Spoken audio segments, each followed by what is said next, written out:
Let's get started here. So I'm with my good friends now, Chinthu and Gerda. Hi. Yeah, you said the name's right. Yeah, the first names are easy, dude. Your last name, I'm not even going to attempt it. You could try mine, but I think Loganathan? Loganathan in Tamil. Loganathan? It's like in Tamil, it would be like Loganathan. And here it would be like Loganathan. Because Logan and Nathan are like two white names and put together. I see the logic there. I see the logic. So are you Sri Lankan? Yeah. Sri Lankan, yeah, with the last name. And then Gerda, what's your background? Lithuanian. Lithuanian, only in Canada. Yeah. And what's your last name? Kručkauskaitė. All right, well, I'm not gonna, yeah, that's even worse than yours. Cool. So you guys are a young couple. How old are you guys? I'm 34 as of today. Yes, very young. 34 years young. 30 years young. Wow. So you guys have done a lot in real estate. You're Rockstar VIP members, which is how we met each other. Yeah. You're travel enthusiasts as well, which we can get into with the credit card miles and points. Not an expert, but yeah. Yeah, I mean, none of us are on this podcast, that's for sure. That's why we bring Ricky in, right? Yeah. But you guys have this awesome real estate journey. You've built up this really big portfolio and really diversified portfolio, like different types of houses, different areas, all over Southern Ontario, different provinces. You seem to be open to going wherever the money is or wherever the opportunity is. I don't even know how you handle it all, to be honest. It seems like a lot. I'm pretty much a numbers person. Always been a numbers person. So started off in the beginning is what made sense. I was still living in a student rental, so I kind of understood the market. I was living in Guelph, and a bunch of people around me had like student rentals in Guelph. That kind of led me to the path. I'm like, okay, let's start looking at student rentals. And so who had student rentals in your life? I worked at a Magna plant right after university. So I'm hanging out with these bunch of guys. It was probably in their 40s, like all my colleagues at work, my first job. And what's a Magna plant? Magna's an automotive company. Okay. Just the first job I had. Like auto parts? Like auto parts, yeah. This biggest auto parts supplier in North America. Yeah. And so everyone there, not everyone there, there's probably like very close, like 5 or 10 people had like anywhere from 2 to 3 rentals, student rentals to like 10. Damn. Right? And they all had like pretty good jobs, but they're like, that's what makes the real money.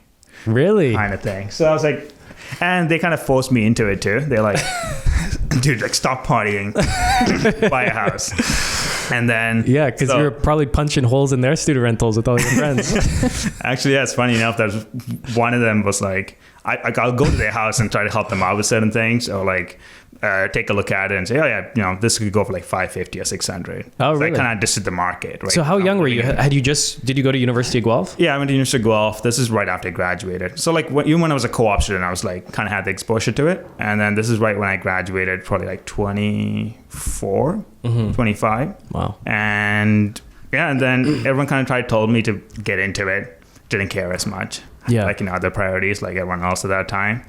And then a few years later, they're like, hey, like, you should really think about it. Then I'm like, yeah, I should. Like, numbers make sense. I looked at a few properties with them. Some people, when they went to see some houses, hey, why don't you come join me and see this property and see what you like, what you don't like. What a cool place to work where everybody was into that. Yeah, everyone's got side hustles. When I worked at Pepsi, everyone got into weed stocks and I lost all my money. And I knew at the time, I'm like, this goes against everything I've learned about investing, but I'm tired of these guys that know nothing about stocks making more money than me. And I'm like, you know what, screw it. So I put some money in, and then it was like a penny stock. I can't even remember the name. And there was like some of them that made money, right? A lot of them made money. One guy that I was working with was up like $200,000 and like started with a small bankroll. And I'm like, all right, like this guy knows zero about investing, but like he's somehow making $200,000 more than I am. So then I finally got into it, and of course everything crashed and I lost it all. And I'm like, I knew it. I knew I should have listened to myself. That's pretty much how I ended up in Rockstar as well, because another coworker. So like the entire journey from real estate side of things started at Magna with a few coworkers, and then I started looking at places in Guelph. And at that time, this is end of 2016. The numbers weren't that great because you could break even or make a little bit of cash flow. And I was like, I want to make a little bit more cash flow just because I'm going to put every last dollar in my account to buy this house. If something goes wrong, I can't afford it, right? Yeah. So I just need to make sure the numbers made sense. So we started looking at Guelph. couldn't find it. But in Guelph, I had like people I knew, so like could trust and stuff. And that was just because of the purchase prices were too high. Yeah, in Guelph? purchase price. Yeah, it was around like 450, 500. Like, and then thinking back at it, just like a joke. But yeah, yeah, it's definitely more of an appreciation market. yeah, and then so at that time the rents were pretty comparable to Guelph, to like Kitchener-Waterloo and London. So I saw a bunch in Waterloo, didn't really like the houses, and then ended up in London. Didn't really know much about London, and then went and saw a bunch of houses. And eventually, I didn't really have a real estate in London, so I started calling the listing agent. And I'm like, hey, can I come see the house? Can I come see the house? Yeah. And then ended up at this student rental. Worked out. How many bedrooms was that? It's 5 bedroom. It's just got 2-car garage, like a big backyard. Okay. Back like So in car. Guelph, Yeah. are you capped at 4 bedrooms? Guelph, you capped at 4 bedroom. 4, right? Yeah. In London, 5. I think right now they're going through a process to potentially increasing it. Okay. Unless you got grandfathered in, right? In London. I can't remember the exact year. Was it 1980 or something or 90? I don't know. Yeah. But I know 5, right now 5, you can still make cash flow at this rate. Yeah. And Yeah, definitely in so, London. like, Yeah. It's kind of hard to compete with that. London's interesting because the rents are just these crazy premium rents that you can get, right? And then the purchase prices are still lower Comparably, yeah. comparably to, you know, a Guelph or a bigger population center or some of the other university towns in Ontario. Because 2 years ago, you're looking at rents at like $635, $625 a room. And then 2 years ago. 2 years, maybe 2-3 years ago. Wow. And all of a sudden, not last year, the year before, it went up to like $850.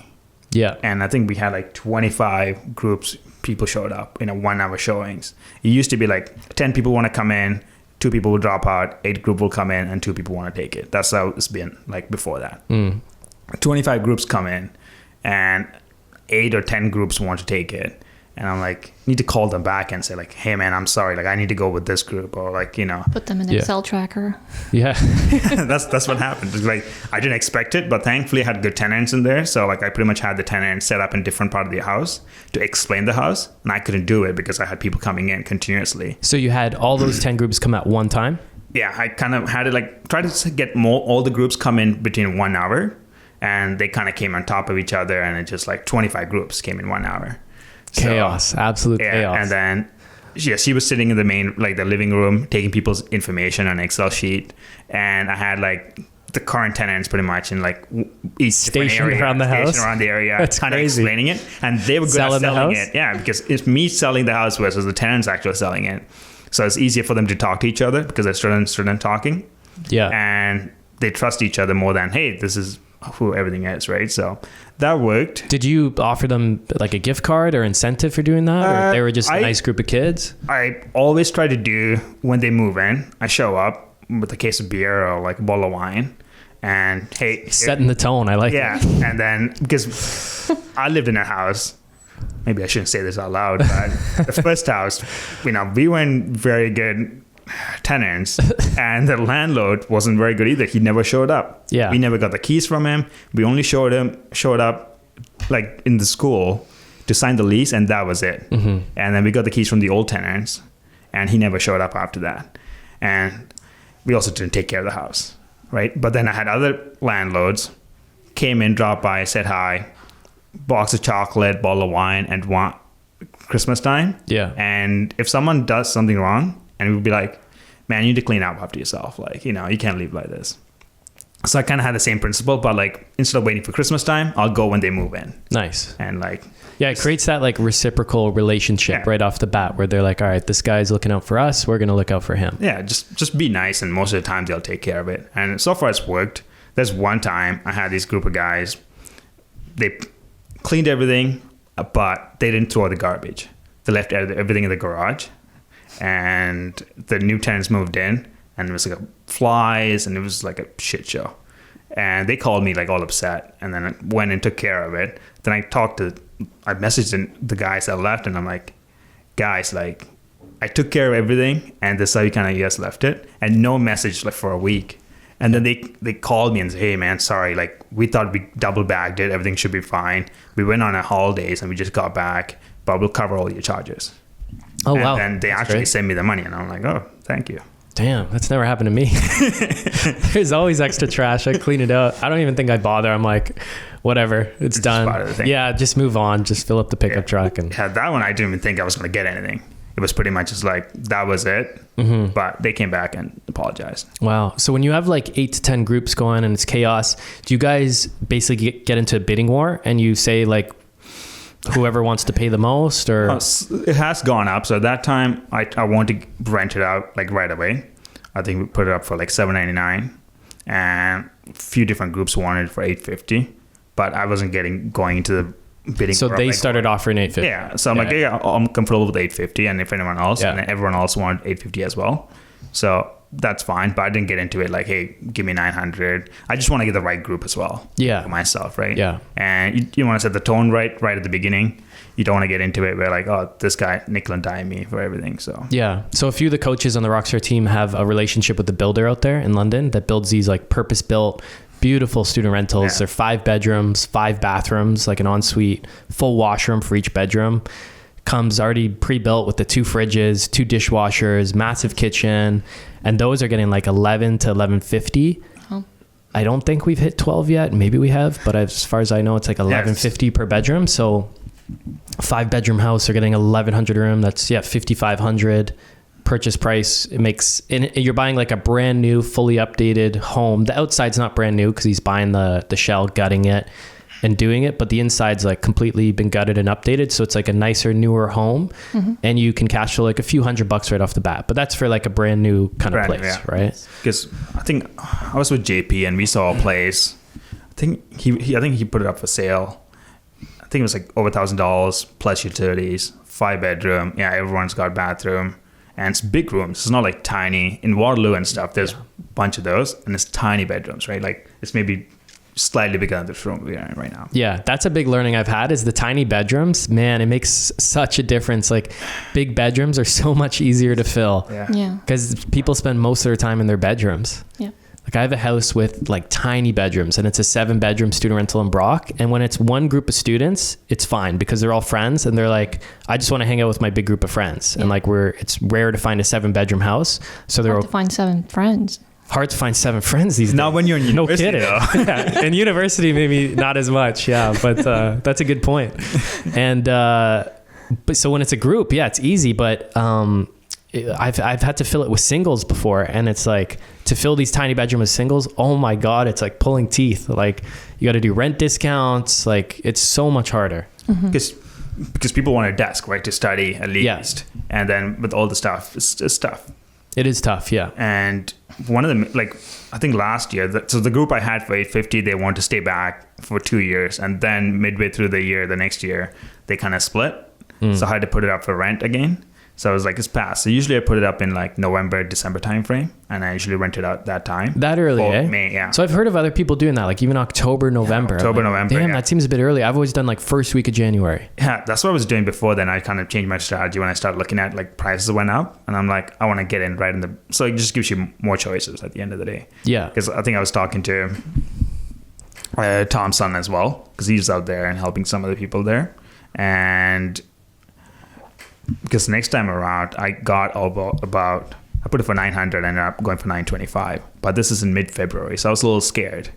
But I still have 4 different groups that's interested in it, so it worked out. But it's like a little too late compared to October. Yeah, once you get into February, March, it's like, Yeah. okay, here we go. Can we get anyone? Yeah, are you gonna? Because you want to get the whole group. I don't want to rent it out room by room. I just want to get the whole group. Exactly. Yeah. Okay. I should try that. I'm going to try that this year. I don't know how Brock, where I have my places, will work out, but Different markets are different ways, right? Like each one. When I was in Guelph, we wouldn't look at it anywhere the year before. We would start looking at it in January, February, mostly in January. yeah. But the markets have changed from 10 years ago to now, right? So Yeah, it's a lot crazier now. So is it just lack of housing that's causing it, do you think? Or is there a lot of international students coming to these showings now? like every group I have, it's like a group of 5 students.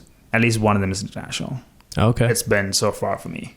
Wow. And they're coming in with a lot of money. Because I had one student, he's like, hey, I don't have any credit. My parents are not here. I'll pay the entire year's rent in one go. Is that okay with you? I'm like, yeah, I'm not complaining. I'll have to think about it. So yeah, it's especially in Western, like it was a pretty good university. So people coming in, it's mostly like educated families with money that's probably sending their kids there, right? So yeah, okay. So you bought a Western student rental. That was your first one, and then that's the first one, and then again had another coworker. Pretty much hallway conversation that led into buying a condo in Guelph, and then so at that time I moved in there with a buddy of mine. So he's paying me rent, lived there, and then after that didn't do anything. Then we met in 2019, and in 2019 bought a condo in Oakville. These are pre-constructions you're buying? Pre-construction, yeah. And then the pre-construction one just closed like maybe a month ago. Okay. Bought in 2019. Yeah. And then didn't do much. And at that time I'm trying to convince her, hey, you need to buy a rental property. Mm-hmm. Yeah. And did you think this guy was crazy? Yeah. Yeah. Well, I wasn't expecting any of that. I was like, oh my God, I don't know, like, you know, it's so overwhelming. Like, you know, it's she just wanted to go for dinner with you. You're like, you got to put some money down here. No, I was like, hey, this makes sense. Like, how does it not make sense, right? Yeah. Buy it now. I'm like, no. This makes sense. Do it. Yeah. And then she's asking a lot of questions. It's like, this is the right thing to do. But I'm like, it's just simple. Like, yeah. And just because in theory it is. Yeah. For me, especially me around the same group of guys, right? Like, I'm 20-year-old hanging out with all these like 40-year-olds. And they're pretty comfortable with it. So just being around them, just talking about it, just made it very normal. Yeah, exactly. To come out of it and just make those comments. So now I get it when people are buying the first house, how scared they are. They're a little nervous. It's the biggest purchase, right? Yeah. But for me, it was like very different. I was like, saw a bunch of houses and like, okay, it made sense. Yeah, once I became part of Rockstar and was just surrounded by it all the time, it was just like, yeah, now you're in a bubble where it's like it's weird to not own real estate and to invest in properties. Yeah, you're always scared of something that you don't know of, right? Like that was exactly for me.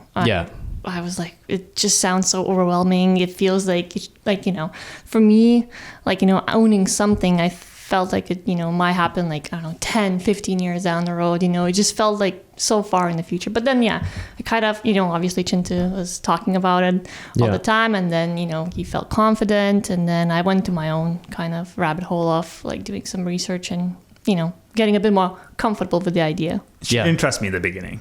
Fair. I wouldn't either.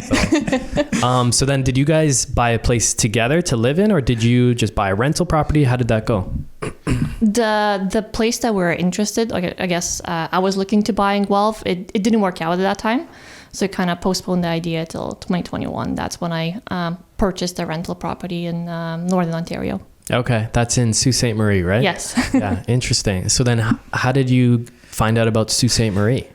Well, it's quite a story, I guess, through the friends. I don't know. Yeah, so during COVID time, so one of Gerda's good friend now, are both good friends. So it's a couple, they live in Mississauga, but they're originally from Sault.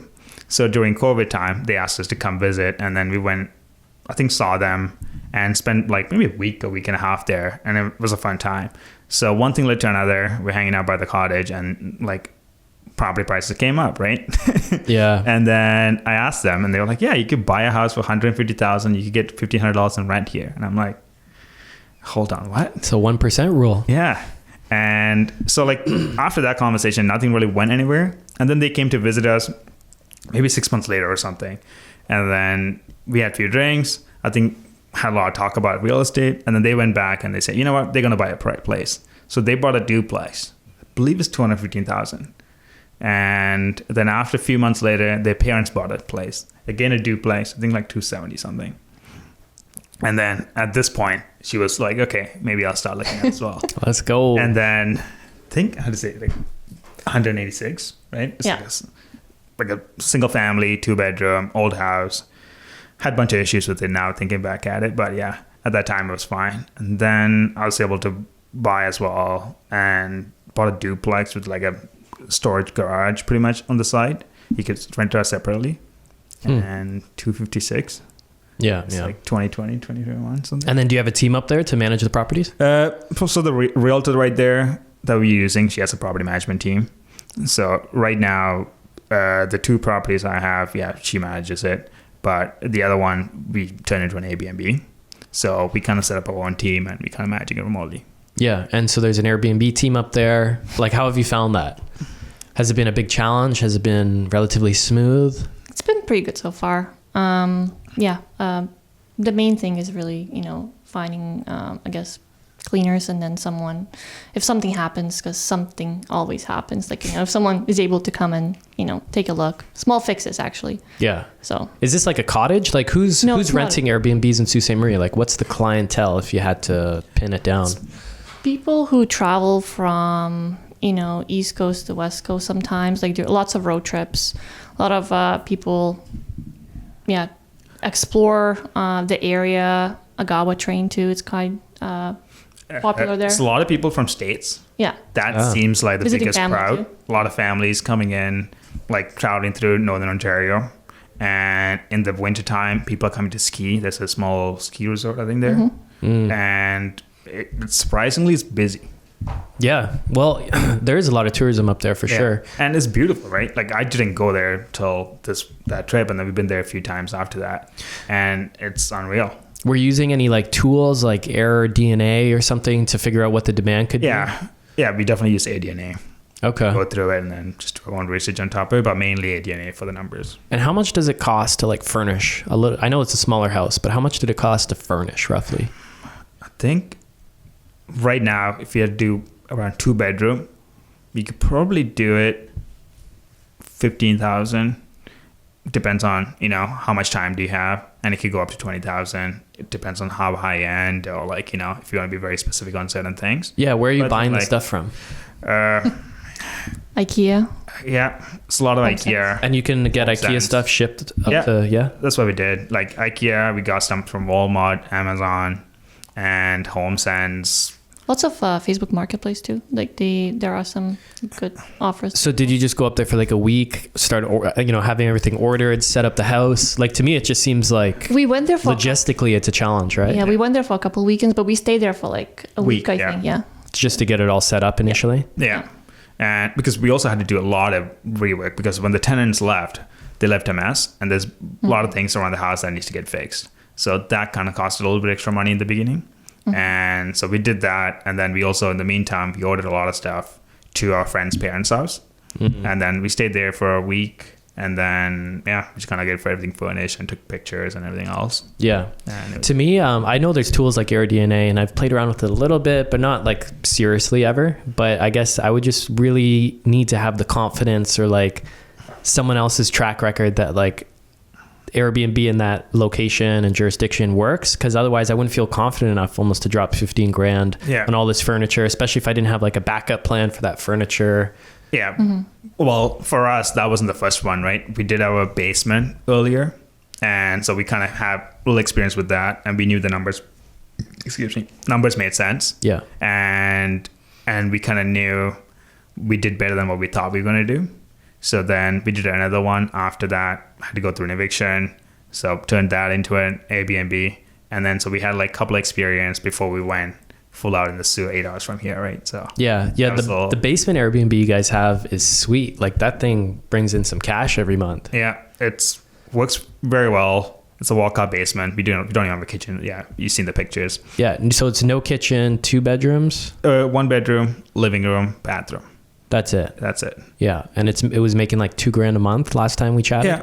Yeah, just around that or slightly higher. Yeah. Yeah, and what do you think that a long-term rental would be for that? If I do long-term rental, now I had to put a kitchen in there. That's true. So that's a good point. And it's going to be less than 2,000. Yeah. So it doesn't make sense, because now you got capital you need to put in, and the return's nowhere close to be. And then this one, if we could close it off, right? We have friends and family or someone visiting. We close it off because we have a lot of people coming over, and then the times that we don't need anyone, we can close it off. It's much easier. Yeah, so it works better for your lifestyle. Yeah. But then what about just Airbnb guests, always like in your personal home and stuff? Has there been any issues? I think in the beginning we did have a couple of small issues, but after that we kind of got better at how to manage it. So yeah, I wouldn't think there's many issues in that sense, and we don't really see them. It's a walkout basement. They go in and out. It's all automated, most of So them. you have a digital keypad lock, and then are you changing the lock every few days or in between guests? Yes. You just got to change the lock, and then that's it, I guess, right? Text you if they have any problems or something. Yeah, everyone's like fairly respectable, and Do they know that you live right upstairs? Oh, okay. they do. And then even some of the locks, like you could have everything set up in the messaging apps, so it automatically changes the like the lock pad key, and sends them the message From the app. from the app. So like I set it up as last 6 digits. In ours, it's slightly different, but like the other Airbnbs, if you book it, whatever your last 6 digits of your phone number, it's going to be a code while you're staying there. No way. Yeah. Oh, that's so cool. So you don't need to do anything yourself. Everything's kind of automated. Oh, so I guess you just need Wi-Fi set up at the house for that to be a thing. Oh, I didn't even know that was a thing. Yeah. Huh. It's, you do a little bit of work in the beginning to automate a lot of things. And once Yeah. you do it, just make sure you... And you're providing like soaps and all that stuff, or not so much? Yeah. Yeah? You kind of have to give everything and anything you kind of expect yourself to be at a hotel room, right? The basic amenities. Yeah, and then we also give like snacks, things that just makes it, hey, somewhat unique for yourself. Yeah. What else we do? Yeah. I think those are the main things, yeah. Fresh towels, bed sheets. Yeah, yeah. Yeah. Well, So do you guys just clean that one yourselves? At times we have, And then but we- we also have a cleaner as well that comes in and cleans it. And it still makes sense after all the expenses to do it. Yeah. Yeah, it's really interesting. Like, if you have the space, why not? Yeah. I mean, I know it's a lifestyle thing, but Yeah, this might not be for long term. Exactly, right? Like Like, right you might now, not- we don't care. yeah. Just yeah. 2 of us, and both of us are working most of the time. So Yeah, once you have a family, maybe it's a bit different. once you have kids and stuff, things could change, right? You don't want some random person coming to your basement, I guess. So Yeah, exactly. Huh. But like, let's say, I don't know what your mortgage is, but let's say it's like 3-4 grand, roughly around there. Like, you're getting half your mortgage payment paid down each month. Like, yeah. maybe not at these rates. Yeah, I was gonna say depends on what rate we're talking about, but yeah, if we go back to like 4%, Yeah. then that'll be good times. Yeah, I know. So you have a similar story to me. I was reading you were the member of the month here at Rockstar this thanks, past yeah. month, and you, I think, started out with maybe fixed mortgages or a couple fixed mortgages. Oh, yeah. Quickly learned what the penalties on those look like when you refinance. Yeah. Similar to myself. So you're like, oh, well, I guess a variable is the way to go, right? Right before Canada's unprecedented interest rate hiking. Because I was doing the numbers, right? I was like, it doesn't make sense for me to keep everything on like fixed. If it goes up to 5%, I'm fine paying it, right? Little that we know it's going to go up to 7%. Yeah. And so I was like, didn't work out. Where I made a mistake, or we made a mistake, is, well, she wanted to lock some of them in, and I was like, no. Yeah. You were playing offense. You were more playing defense. I was the same way. Yeah. I was and like, then yeah. what happened was, because I should have locked some of them in that I already refinanced and already knew that I was going to touch that house, right? I'm not going to sell it. I'm not going to refinance it. I should have just locked it at a lower rate. And then the rest of them should have kept it in variable. Yeah. But unfortunately, expensive lessons learned, but it's better to learn now than later, I guess. Yeah. So the first house I ever bought, I got a fixed rate at 2.69, and it was cheaper than variables at the time. It was in 2019. Wow. And then when I broke that one, it was my first ever refinance, I think, second. Anyways, I broke it, and it was a $20,000 penalty. Wow. And I broke it, I guess, just 2 or not even 3 years later, because the market had gone up so much. And I was like, okay, lesson learned, like 20 grand's a lot more than 3 months interest. Yeah. And it's more important to be flexible. And if rates go up, I can always decide to lock in then. But I just, so many of us didn't see exactly this much. Exactly. This high for this long either. Yeah. I think a lot of us probably did the numbers, and I think 4 or 5% most people expected. No one expected to go up to like 7. But there were some people in Rockstar, they were running the numbers to 7. And I think I was talking to them in one of the VIP events. And I'm like, man, this guy's crazy. He's running the numbers to 7 as his like gauge. So the numbers still have to make sense even at 7% rates. Yeah. I forgot his name, but yeah, he was like, I'm just to be safe, I'm running there at 7. And I'm like, this guy's crazy. There's no house is going to make any sense here. Yeah. And then a year later or 2 years later, I'm like, that guy's a genius. Yeah.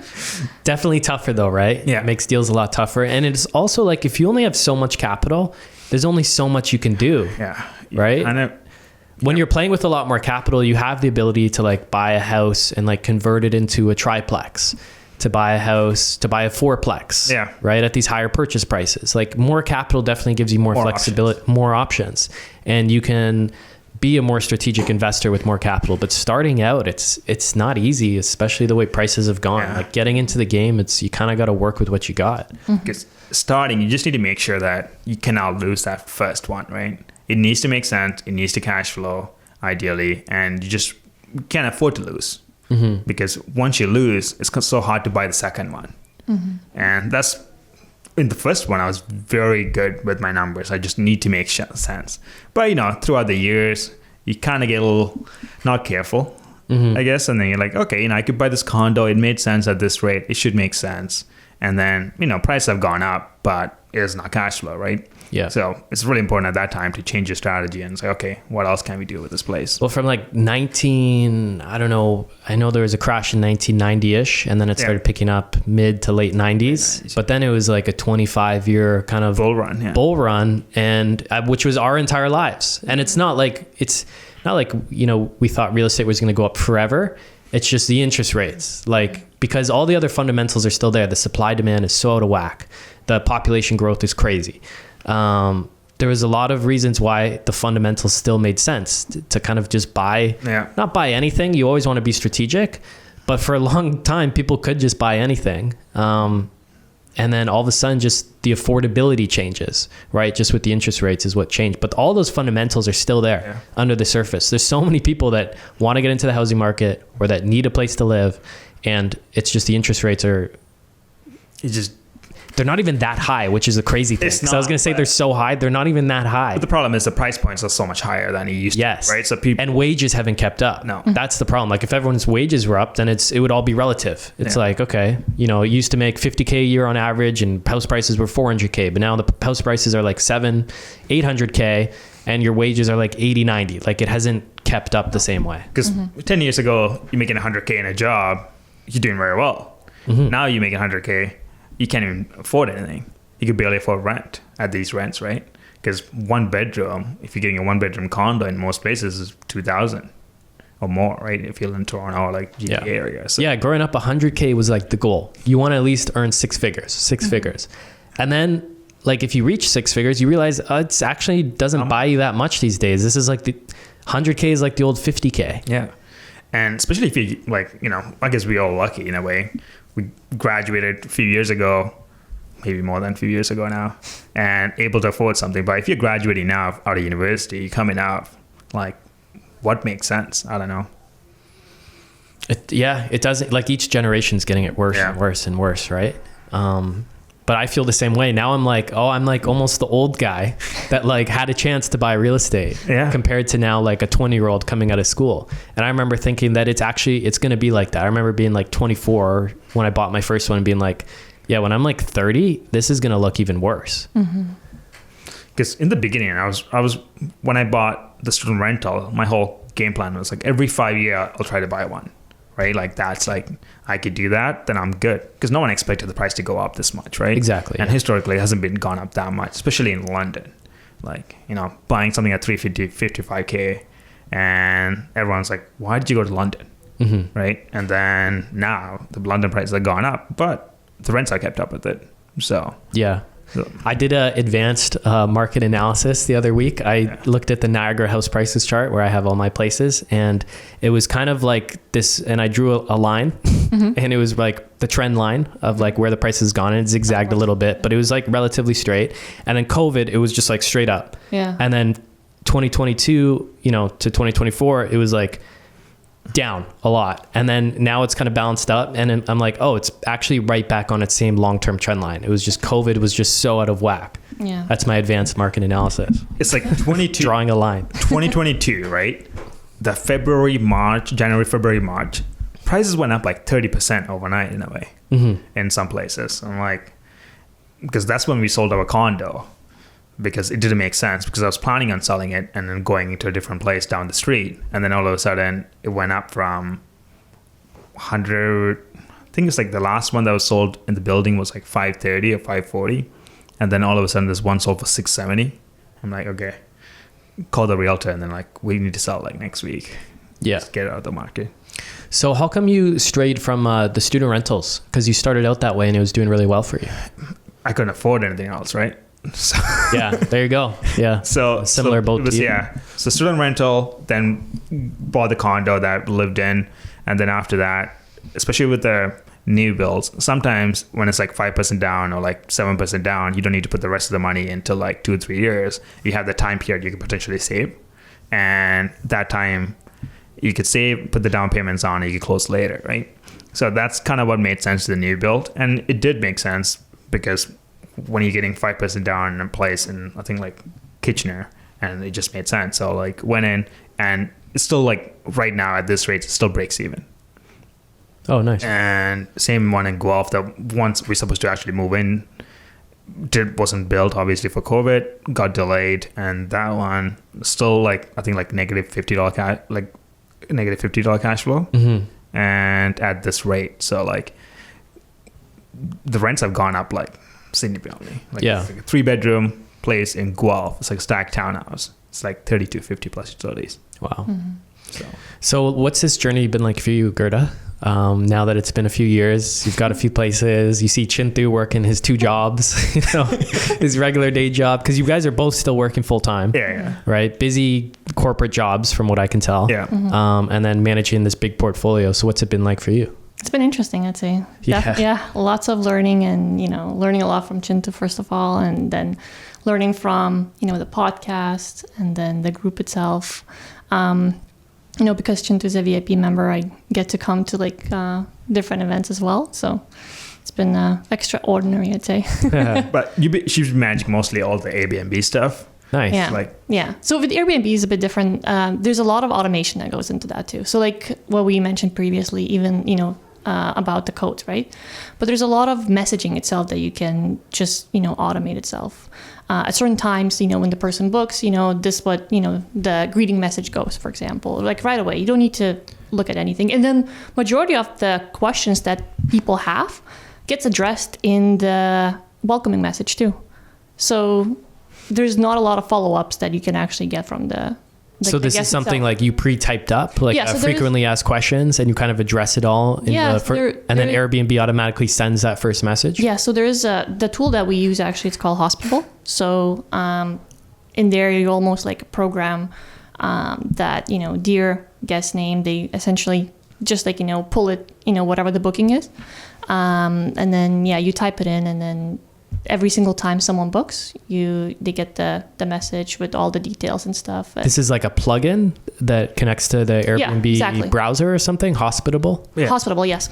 That's a tool, software tool. And so you do need to spend some time, Chinthu mentioned as well, like, you know, at the beginning, getting that set up. Okay. So you sign up for this Hospitable and then link it to your Airbnb account. Exactly, yes. Are there other tools that link into Airbnb like that? I've never actually heard of that. Price Labs. So that's for pricing. And then Hospitable is essentially messaging to the... And all the operations. You could also have it like it messages your cleaners. It does a lot of different things. And you could connect both Airbnb and Vrbo into the same thing. So I kind of message both of those. And I think you could do booking.com and a few other ones. We haven't really tried those, but... Just Airbnb for now? We use Airbnb and Vrbo. Yeah. But use Vrbo too. And what's Vrbo like? It's less bookings, but especially in the Sioux. Popular amongst Americans, I'd say. Yeah. Like, you know, it's in US, I think it's more popular because in the Sioux, we do get quite a few bookings through Vrbo. And if you look at the like the number of listings on both platforms, Vrbo doesn't have that many. So Okay, so Vrbo, you're not allowed to live in the property, right? Like it has to be on its own? no, it doesn't. I don't think it matters. It's more Really? of like... I think it's not shared. It can be shared. That's what I mean. it's Sorry, Oh, like okay. Full unit. like your basement. I don't think you can put on Vrbo. Yeah, you can. You because can? it's like a full unit, right? Because we're not sharing the basement. Oh, so okay. if it's like in Airbnb, Like bedrooms. yeah, you could just have A shared kitchen, and a living. shared kitchen. Got it. Okay, because I see the commercials, Yeah. right? And that's their selling point over Airbnb. Yeah. It's like book a vacation and not spend it with some random stranger, right? Yeah. So yeah, in summary, it's been good. Yeah. Yeah. You know, it's a lot of learning, and I'm still learning. Like Chinthu, obviously, like, you know, it's super excited I about feel like everything. all of us are learning in a different way, right? Especially you come to like a VIP event and you meet different people, and then like, oh, try this, try that, right? Oh yeah, you get influenced by, you know, inspired by so many people, like, you know, at this group too, like, you know, at all the events, and then, you know, you start thinking, what's next? You start thinking, like, you know, what else can we do, and then looking at different areas, looking at different markets as well. Yeah. So what is next for you guys? What do you think you're going to do? I don't know. Looking at one of the thing is, I think after going through this interest rate experience, you know, I think all of us talked about it all the time, but, you know, don't buy the house that you're not going to keep it for 10 years. Yeah. You know, be strict with that. I think everyone I talked to is like, hey, I know, made that mistake. We just need to stick to that, right? Because if that makes sense, it makes sense long term. So I think going to, in a plan to like liquidate some of the condos and get the money out of that, and then see what makes sense. Like right now, like we're not looking to buy something right now this year, but if we are, we'll probably look at student rental because numbers make sense. Like even like I was trying to help a few friends out, and then I'm like, hey, if you want to buy it, this is what makes sense. Yeah. Right. And then I was crunching the numbers and like, yeah, you can still cash flow at this rate, and it's surprising, right? Yeah, and then if rates come down, it's just a bonus, right? And because going to like right now, especially if you don't have that much capital, going to a duplex or triplex is tough. Unless if you have a bunch of properties, then you can get into it. But with student rental, it's not really that much extra. People are scared to get into student rental. So like that's the other thing. But it's much safer option than long-term rental, in my opinion, because you're not going to worry about, it's going to have a little extra few damages or like punch holes that you need to repair. But you're not ending up at LTB. You don't have this person that's staying there for like, call it like 5 years or 10 years and not paying market rent, right? Yeah. So every 2 years, you get the new people, updating the rent. And as long as you're nice to them, they'll keep the place fairly nice. Yeah. Yeah. Student rentals definitely address kind of some of the obstacles with investing in Ontario right now, which is 1, higher rates to get the cash flow. Yeah. 2 is the risk of that long-term tenant not paying rent. 3 is market rents not staying up and you being capped by rent controls. Yeah. Right. So it kind of addresses all 3 of those things. It's a little bit more work, more maintenance and stuff, but you can kind of get a system going for that too, right? Yeah. Because in the beginning, the first group I asked them, like, hey, would you want to pay a little bit extra to get a cleaner in every 2 weeks? They say, yeah. So it's like, I had a cleaner go in every 2 weeks and they'll pay for it. So, which kind of worked out pretty good for all of us because she'll kind of keep an eye on the house as well. And then she'll let me know. It's like, oh, I went in, all the hockey bags are there and I couldn't really clean. Yeah. So it's like, I kind of understood. Okay. But after that, some people don't want to have the cleaners and they kept it in pretty good shape. Because it's extra money too, you know? Yeah. I've never actually heard somebody put it like that. Like, do you guys want to pay a bit extra from the beginning for the cleaner? That's a smart way of doing it. Because I know other people, they'll have a cleaner come in like quarterly, but they're paying for it. Yeah. And it's also like I had 5 graduate students. So they had a little bit extra money and then they seem like, you know what, it's just less hassle. Versus if you're a second year student, you're not going to clean and you don't really care about a cleaner coming in either. Yeah. Yeah. More mature too. Yeah. And then especially I had like, I think a group of 4 guys that rented out the 5-bedroom and, you know, they were decently clean. And then all of a sudden one of the guys had a girlfriend. The house was like spotless. And I'm like, guys, what's going on here? Yeah. Right. And they're like, oh, it's like Connor's girlfriend, man. She keeps the house in very good shape. And I'm like, thank God for Connor's girlfriend. So I've noticed girls keep the house so much cleaner than guys. It's a hit or miss though. Like that's what people say. I haven't missed yet. The girls are always like keeping it nice. Like I had a group of girls, like overall they're good, but like, yeah, they left a mess at the end to clean, whatever. But overall, everyone's been respectful. Yeah. The hair is more of an issue with girls, clogging up the drains. But I bought this thing, it's called a shower shroom, where this thing pops up and it like catches all the hair or whatever. I haven't checked if I was using it, but yeah, she had clogged up the drain, and it started leaking through the roof on the floor below. Shit. Because it had, started spilling outside of the drain and then through the ceiling and stuff. But that was the only issue I've had with girls. It's just the long hair. Yeah. What are you going to do about that? Hair, don't care. Yeah, overall, I think so far, student rental has been the easiest one for me. Because I would agree. Less issues overall. like the long-term tenants haven't really been that bad, but like in one house, I inherited some tenants, ended up with a bunch of issues, and thankfully one of them moved out right before I think I filed for eviction. The other one moved out right after I filed for eviction, but yeah, so thankfully that happened. But so I'm selling my first house this week, like first time ever selling a place. The reason I'm selling is we bought it to ultimately put a basement unit in, and so it's a great little single family home, big lot in St. Catharines. You could even probably garden suite in the future because the backyard's so big. Separate side entrance, like 60s, 70s bungalow, just like the standard kind of duplex conversion. And we bought it in 2021 at the time.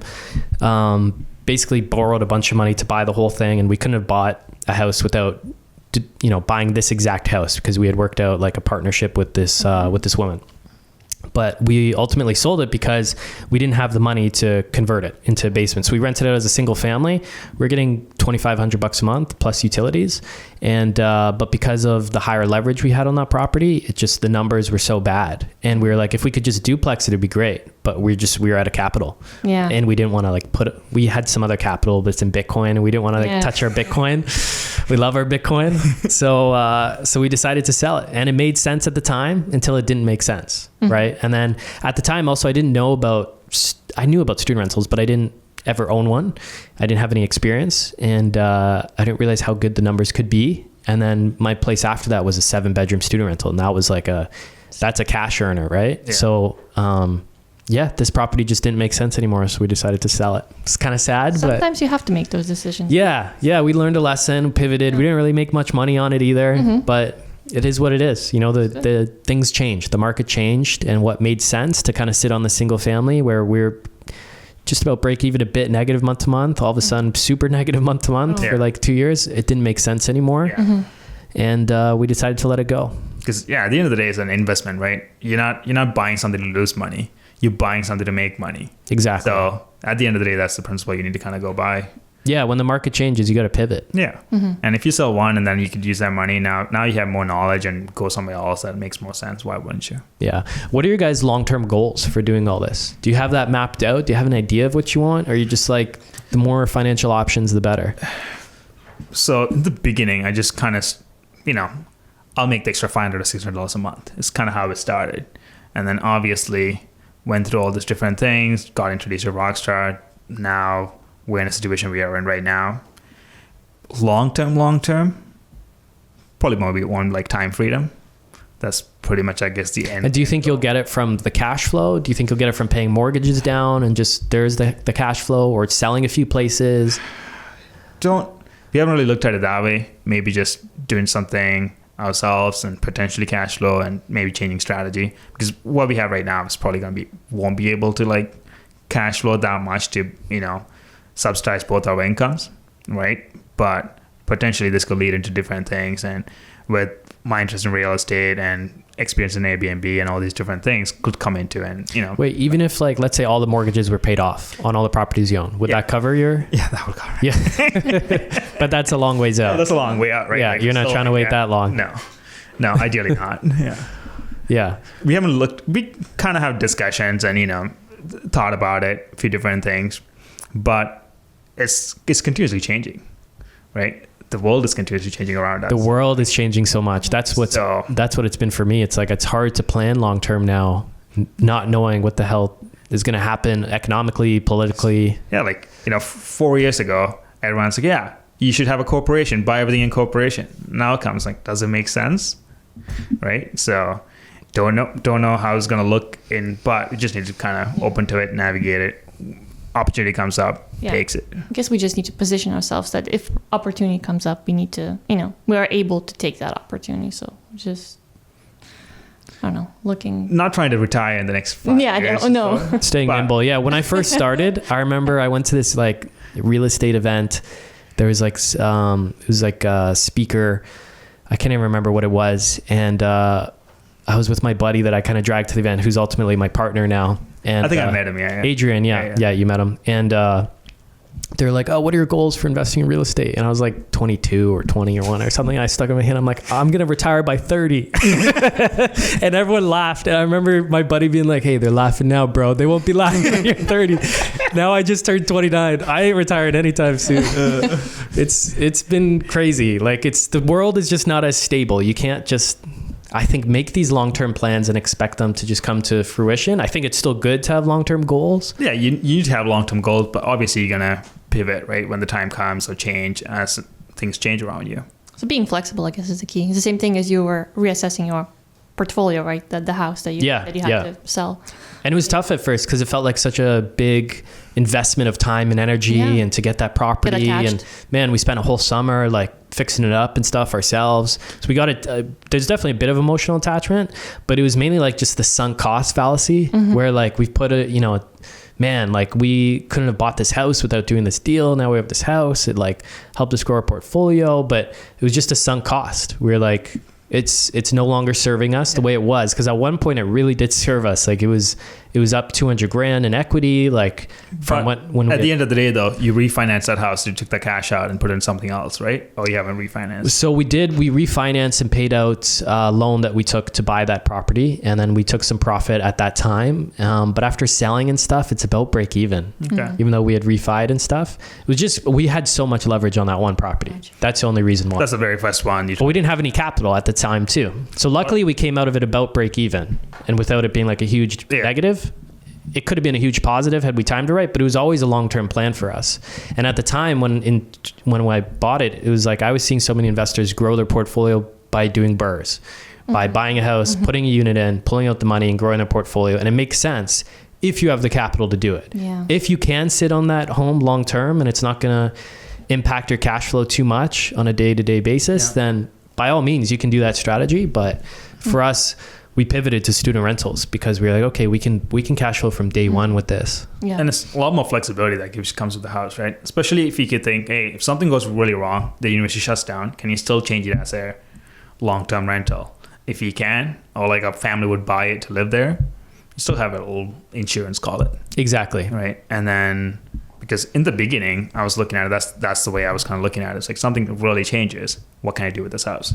Yeah. And I still had the same mentality, but somewhere along the line, and I was like, I can make a little quick money with this condo deal. But that's all I could afford anyways at that time. So it's not like going back. And then I think when I joined Rockstar, me and JP were looking around houses in the Niagara area, and we looked at a bunch of them, and I was like, hey, like I can't do a duplex right now, but I could buy a white single family. Maybe in 2 years down the line, we can make it a duplex. Let's look for that. And then we ended up finding a duplex itself. So like it made sense because I don't have to wait for it. Maybe I'll pay the extra $50,000, get the duplex rather than, The other thing is when you're doing all that stuff, you're not making money while you're making the changes, right? So you carry the cost. It is capital incentive. Yeah. Those conversions are definitely capital intensive. And if you're the first guy starting off, and if you're in your early 20s or like mid 20s or like even 30s, you're not going to have that much. But if you're like maybe in 40s and you're starting off, you're like, I got a bunch of equity here. I have my stock portfolios looking different. Like all these different things comes into play, right? So yeah. And we're learning, we're getting more sophisticated, right? Learning these lessons because there's no way to learn these without going through it. No, like thinking back at it, I'm like me calling the listing agent to show the houses for me to buy in London. That's fucking stupid. Like it just doesn't make sense. But at that time, I'm like, it's fine. Like I'll just call that person. But knowing everything right now, and I'm like, I probably wouldn't do it. Well, maybe I would still do it just because I have the experience and maybe I know how to look for a house. But back in the day, why was it so stupid? Because explain that. Because in a way, you need the right person in your team to be able to help you out. And they just try to make a sale.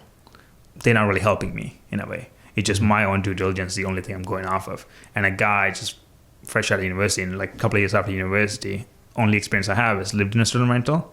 But I didn't know all the mechanicals and everything else. Hey, this is the best thing. That's not gonna work. Check for this, check for that. Like I had few different issues. Maybe I should have caught a few windows and stuff. And maybe if I had my right person on my team, like for example, like if I went with JP, I'm sure JP would have caught it right away. And are you with JPG or JPG, right? Yeah. Because we have two JPs on the team. I don't know if you met JP Hunt. Yeah, I met JP Hunt as well. Yeah. So that's worked out for you, like working with JP, like having that JP's person been pretty good. Yeah, I only bought like technically, I guess, one place in Niagara, but I still chat with him on other things. And right now he's got the Calgary license, so he's in the works of putting up one in the market next week, hopefully, or the week after. Yeah. So yeah, he's definitely our Alberta guy. He went up there a few weeks ago, saw the house and stuff, and then Yeah, I think he splits his time now between Ontario and Alberta. He says he's going to go there either this week or next week, something like that. So okay. So speaking of traveling, you guys are into credit card miles and points. When did you guys get into that?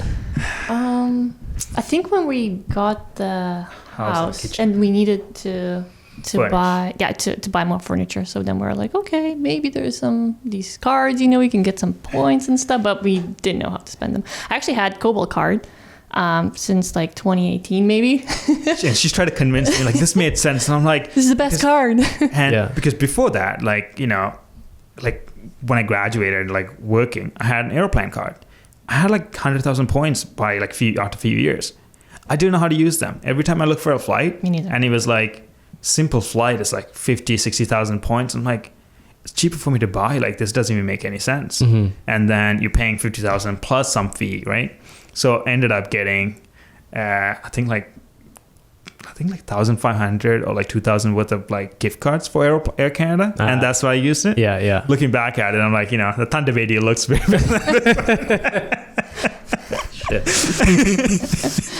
So yeah, I like how that's the benchmark. So the Thunder Bay thing, I'll explain. So I've had Ricky on the podcast 3 times. I'm talking to the credit card miles and points guy in Canada, like the top guy for teaching this thing. And we ended up taking my girlfriend and I taking our first flight. My buddy's getting married in Thunder Bay this August, and I have all these points. I'm sitting on these points now from churning these cards, and so we booked this trip. 88,000 Aeroplan points, round trip for both of us to Thunder Bay. Apparently a terrible redemption. And I knew it probably wasn't great when I did it, but I'm like, I've got more points than cash right now. I want to use the points, right? So it makes sense, yeah. So we go to Ricky's Travel Summit conference, like, I don't know, 2-3 months ago or something. And right before we walk in, before the conference starts, I tell Chinthu, I'm like, hey man, I just booked my first flight on points. I'm pumped, 88,000 at Thunder Bay. Let's go. And then I was like shocked a bit, but I didn't want to put you down. I'm like, oh man, nice. That's awesome. I'm like, oh fuck. So then we walk into the conference, there's like 500 people there. And then this guy walks up to kind of start the event. He's doing this panel with like the head of Aeroplan and all these top guys in the travel points thing. And I met this guy the night before. So I see him walk up and I'm with Christina. I'm like, oh, cool. There's that guy we chatted with the night before, like, yeah, that's cool. I didn't know he was like a speaker or whatever. And then he gets up, he's like, starts the event. He's like, so I met this couple last night, and just to let everyone know where we're at in the room with experience level, this couple booked Thunder Bay for 88,000 points, and everyone in the crowd was like, damn. And then I was like, dude. I texted Chinthu, I'm like, holy shit, I'm getting roasted here. And then he brought it up twice. Yeah. Twice. And then everyone else kind of brought it up too, like, oh, like Thunder Bay guy. Yeah, and then I was Thunder Bay guy the rest of the event. No, like, at that time, I didn't really know how to use the points. So I'm like, that's the first experience. And then when we kind of going through, I saw a bunch of people like using the points. I'm like, okay, there's something there. I just don't know how to use it. Mm-hmm. So we ended up like, okay, like let's get the credit card. I think we got the Aeroplan Reserve one because we had the max 120,000 bonus. So you started going for the first year bonuses. First year bonuses. Yeah. Welcome. And then, and then we did that. And then she was also started traveling for work a bit. So we got the Marriott, like an Amex Marriott one. Nice. And so I think that was about it. And then after that, at some point, I got the Cobalt as well because we kind of knew. And we're collecting the points, but we just still didn't know how to use it. But yeah, you brought Ricky in. I think you brought like Ashley and Spencer and a few other people in. So we got like bits and bits of information that we were able to use. Yeah. And then that kind of gave us, I think last year. But we were planning a trip. Like we wanted to go like to Sri Lanka and stuff. And we're like, made this almost like a goal. Okay, we need to try to get it with points and stuff. And then we start looking into that. But again, before we start looking, we didn't know that you can, buy a trip with a layover for like, an extra 5,000. Yeah. That's a cool tip. So you can, let's say you're going to Sri Lanka and I don't know, you're going to stop in. So like the way we did it is like, well, we made some mistakes. We did mistakes on that one. Because we went from New York and then we're looking to stop in Dubai and then go to Sri Lanka just because it made sense. And we couldn't use the stopover because the way I was looking at the stopovers is I was going through online and seeing Aeroplan website with the stopover. Can they just give me an option right away? But what I found out, I think we're talking to TG or something at the event, and he was saying, yeah, but if you could get those legs, you could call Aeroplan and tell them, book these flights with stopover. As long as it's available, then you could get it. And that way we would have probably saved some points. But once we booked our first flight, that's probably when I went through the rabbit hole of like searching all these different things and figuring out how I can make it work. And then I think the next day we were able to book a flight to Lithuania for Christmas in like KLM. And I'm like, geez, okay, this thing actually works. And were you doing business class? Yeah. Yeah, we did business for the KLM and then the one for Sri Lanka. And were you calculating like the cents per point and all that stuff? Some, yeah. It was better than the It wasn't like crazy. I'm just kidding. Yeah, it wasn't not like hard to beat TV. Yeah, it wasn't crazy, but it was like it was still like 8 or 10 cents the value. But that being said, that's awesome. Yeah, 8 to 10 cents. Yeah, it's not. So just for people listening, like 8 to 10 cents value would be like getting 8% to 10% cash back on your for every dollar you spend on that credit card. If you can redeem it for 8 to 10 cents. Because usually they kind of, it's a principal travel team, they value it around 2 cents per, right? Yeah. And if you're getting the dollar value, it's something lower than that. And if you get anything higher than that, then it's pretty much, it's not a true comparison because unless you're going to pay the business lot to get out of your own pocket. Yeah. Like you would have just taken the. Because these business and first class flights are way better using points. Like the value is much higher when you redeem them for these business class versus like economy flights. Because otherwise we would have just flew economy, right? It's not like we're going to pay for it. So it's not a true comparison. At the same time, hey, you converted it. It was actually worked out very well. Made it more unique, like the trip too, like, because otherwise, we wouldn't have. It's a lot more pleasurable. Yeah, and then we ended up going from here to Warsaw. We stayed one night in Warsaw both ways. And then we used to have Marriott points to like stay in a Marriott hotel and then came back, and then same thing with the Sri Lanka trip. We did all the way up till we went from Toronto to New York to Dubai to Sri Lanka, and then Sri Lanka to London. Her sister boyfriend lives in London, so like. So you're doing these stopovers? Not exactly. We just booked. The way we booked it is all the way from here, New York to Dubai was one flight, and then Dubai to Sri Lanka was one flight. If I should have done the stopover by calling Aeroplan. I didn't know there was an option to call and make. So the stopover, just to explain for someone that might not know, is you can stop over in some middle destination for 5,000 points.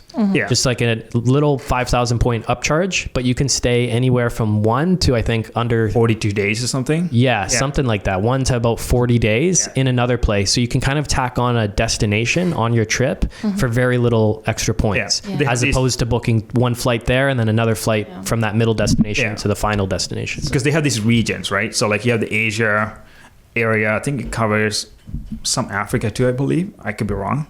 But like Europe, if you go to Europe, then within Europe, if you travel, it's extra 5,000 if you're staying over 24 hours. Yeah. So, and then same thing. So you go to Dubai if you want to go to Sri Lanka or like go to India or whatever, it's extra 5,000. Then you could go from India, then Sri Lanka for like 5,000. Then like you could play around with it quite a bit. Obviously, we're not at that level of like, everyone at Prince Travel Team, but there's a few things definitely we learned, and that definitely helped. Yeah. So next time around, we know how to do it. But now we just got separate. T-Bay 88,000, man. So I was telling Gerda, I don't know if you heard, I just booked Costa Rica. Oh, nice. And we found a sweet spot for the points. It was just economy, but we found a sweet spot. Like it was like 10K points each for me and Christina to go to Costa Rica to Liberia, and then we're flying back from San Jose for 14.5. It's amazing. And there's a little stopover in El Salvador, so it adds like 2 hours to the flight back home. But for the point savings, we were like, this is great. It was like dollar savings too, right? Dollar savings, yeah. So now it's like we're flying for free. I mean, there's the fees and taxes you pay, but so like it's $250 worth of points technically, right? And then plus some money. It's still very cheap flight, and so it's not even a long flight. Yeah, and then when you add in the fact a bunch of these points I'm sitting on work from first year bonuses, it's like I didn't even have to spend the money to get those. Yeah, especially with like right now, we ended up getting a few other cards as well, but you could put all the rental property stuff on it, right? And like what we did is like try to do when we do Airbnbs, all the Airbnb expenses kind of went on it. and everything else is just like try to put all the expenses through certain credit cards, so you like continuously getting those points. Yeah, exactly. That's my strategy too. Yeah, it's cool. Once you start figuring it out, you're like, oh wow, like there's a lot here. It's a little almost a hobby and a game, right? Yeah. You try to like maximize it and then figuring it out. It's not for everyone. Like explain to some of my friends, they're like, it doesn't make any sense. But even if people just got a Cobalt card for their daily spending, and then you get like a good MasterCard or Visa, like that's kind of all you need. And if you're going to take a trip twice a year, it's like you could do it fully on points easily. Yeah. Yeah, if you spend a lot of, I guess with Cobalt, you do need to hit a certain limit, like, per month, I guess, for groceries and restaurants. Yeah. It's like one trip to the grocery store these days. Yeah. So if you use a lot of that, then especially for like our age. Yeah. I think the biggest thing is, I think collecting the points is like everyone could do it, but how do you maximize the use? It's where I think the redemption is a little more trickier. I think that's when you need to do a lot more research to figure out like how do you use it, because a lot of people could, I think, collect the points. It's like execution is a little slightly tougher, I think. Is tougher, yeah, and that's when Ricky stuff, I think, comes into play. Oh, yeah. So helpful. Yeah. So helpful, yeah. Oh, yeah. Cool. That definitely worked. Yeah. Awesome, guys. I think we can leave it at that. Do you guys have anything else you want to share? No, that's about it. Yeah. That's good. Yeah. Well, it's really cool. You guys are definitely like an inspiring couple. With what you've been able to accomplish. Thanks. Yeah, like coming across like rock star, and at the time I did, it definitely saved me like years of like me learning on my own and not having the right teams. Right, it just like I use BM Select, Gerda, and just having all those people, and it just much better, like trustworthy team that you have behind you, and it's much easier to execute. Yeah, without having to find them yourself. Yeah, like sometimes. Maybe I would have got there, but it just probably took me maybe another 3-4 years, right? Mm-hmm. Maybe the growth would have been like slightly slower. You just kind of like, I'll give you a little extra boost. Yeah. I feel the same way. Yeah. I feel lucky just to like be able to like plug in, right? Yeah, and then everyone's more than willing to share and help everyone out. And even like just coming to the VIP events, you like talk to one person about this or that. Like everyone's very helpful. Yeah. So I'm happy.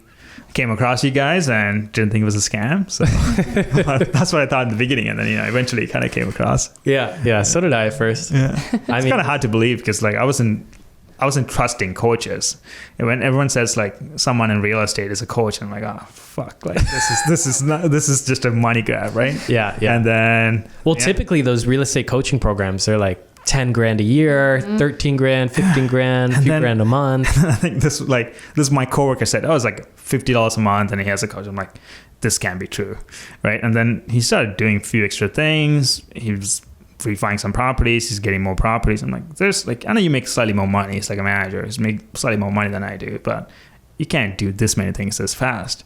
And then I was like, oh, like give me the podcast name. So I'll like give it a listen. And I ended up listening to the podcast. Like I probably went and like listened to like maybe 30 episodes or 40 episodes of like, because it was like COVID time. You can't really do much. And then she was in Lithuania. So I would just listen to that. Then I'm like, I guess I have nothing to lose. So I'll join. Yeah. $50 a month, right? Yeah. You're out like. Yeah. And then I was like. One lunch. And then someone was like, there's like a VIP group. And I'm like, I would never join the VIP group. Doesn't make any sense. Few months later, I'm like, man, how do I join this VIP group? So how come you thought it didn't make sense at first? Like, just the money? Yeah, just the money. And like, because I was just like right when I joined, right? Yeah. And you're like, I'm not like, there yet. Or? Yeah. Or like, maybe I didn't know all the value I was going to get out of it. And right when I got exposed to it and I got all the started getting the value, I'm like, okay, if I could get all this out of this, then how do I plug into bigger network inside this, right? And then there's like, I guess, a wait time. Yeah. I have to wait till next year. Yeah. When I see like young people join the VIP group, I'm pumped because I'm like, what an advantage that gives you, like, because you're learning all these topics that you might not even have to deal with yet, like let's say estate planning. Yeah. But just to know that from this age and to like always have that in the back of your mind to like be able to plan for that is like pretty valuable, I think. Yeah, I think it was like probably about 10 of us, probably like maybe less than that. That's within like 35 years in the VIP group, I like to say. Or maybe. What's that, sorry? You think it's like 10 of us? Yeah, under 35 probably. Yeah, probably, yeah. And like all these other people, they did some cool stuff, right? Yeah. There are people doing like multiple houses to like building condos. And I'm like, Jesus. Yeah. There's one guy, turning a school into like a condo building. Yeah. And then there's like just like all these crazy stories and like different people, different paths, and like people doing stuff like outside the country. Yeah, it's cool to see the evolution of like, okay, this is the path we're on, and this is where we could get to, right? Yeah, and then it's just the knowledge. I feel like just getting into it. Yeah. Other Yeah. than that, yeah, I'm very happy. Yeah, thanks for having us, Andy. Yeah. For having us. Yeah, thanks for coming in, guys. I appreciate worries. it. Yeah. Cool. Okay, thanks. Okay, thank you. See ya. Hey, thanks for tuning in. You can find every new episode of the Your Life, Your Term show on all the major streaming platforms. So Spotify, iTunes, Google Play. And if you'd like to get free copies of some of the books that we've put together, like these right here, or some of the reports that we've put together, like these right here, you can find all of those at www.rockstarinnercircle.com. That's www.rockstarinnercircle.com. That's it for now. Until next time, your life, your terms.